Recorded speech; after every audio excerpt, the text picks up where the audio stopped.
শীতকালে পালং শাক খেতে কে না পছন্দ করে। আমরাও তার মধ্যে বাদ যাই না। আমাদেরও পালং শাক খেতে খুব পছন্দ হয়। আর পালং শাক আগের দিন আপনাদের সঙ্গে ঘন্ট রান্না করে দেখিয়েছিলাম। আজ দেখাবো সবজি দিয়ে রান্না করে।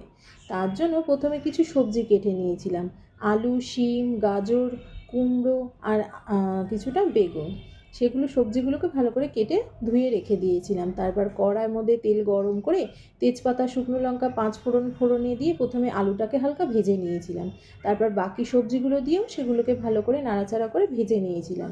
টমেটো আর কিছুটা আদা গ্রেট করে সবজির মধ্যে দিয়ে ভেজে নিয়েছিলাম। তারপরে কেটে রাখা বেগুনগুলোকে লাস্টে দিয়েছিলাম সবজির মধ্যে, দিয়ে সেগুলোকে দিয়েও হালকা ভাজা ভাজা করে নিলাম। তার মধ্যে স্বাদ মতো নুন, হলুদ, ধনে জিরের গুঁড়ো, কাঁচা লঙ্কা। আমরা রান্নাটা বেশি সাধারণত কাঁচা লঙ্কা দিয়েই করি, শুকনো লঙ্কাটা কমই দিই, কারণ আমার ছোটো ছেলে খায়, তো সেই জন্য আমরা কাঁচা লঙ্কাটাই বেশি দিয়ে রান্না করি। সে যাই হোক, চলুন রান্নাটা করে ফেলি। দিয়ে ভালো করে মশলা দিয়ে সবজিটাকে কষে নিলাম।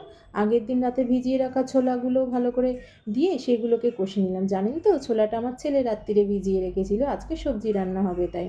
এই ছোটোখাটো কাজগুলো সে আমাকে রাত্রিরে হেল্প করে। আচ্ছা ঠিক আছে। তারপরে এইদিকে কিছুটা পালং শাকের ডাঁটা আর পালং শাকও সিদ্ধ করে রেখেছিলাম, সেগুলোও দিয়ে দিলাম, দিয়ে হালকা করে কষে নিলাম। তারপর আগে বড়ি ভেজে রেখেছিলাম, বাড়িতে দেওয়া বড়ি খেতে কিন্তু দারুণ হয়। সেই বড়িগুলো দিয়েও সবজির মধ্যে দিয়ে ভালো করে নাড়াচাড়া করে একটু জল দিয়ে কষে নিই। শেষে ঘি আর গরম মশলা দিয়ে নামিয়ে। মাঘ মাসে সরস্বতী পুজোর সময় আমাদের গাছতলায় রান্না করে খাওয়া হয়। সেটাও একটা পুজোর নিয়ম, যদিও কাদের কাদের এই পুজোর নিয়ম আছে কমেন্ট করে জানাবেন। সেখানেও এই সবজি দিয়ে পালং শাকটা রান্না করা হয়।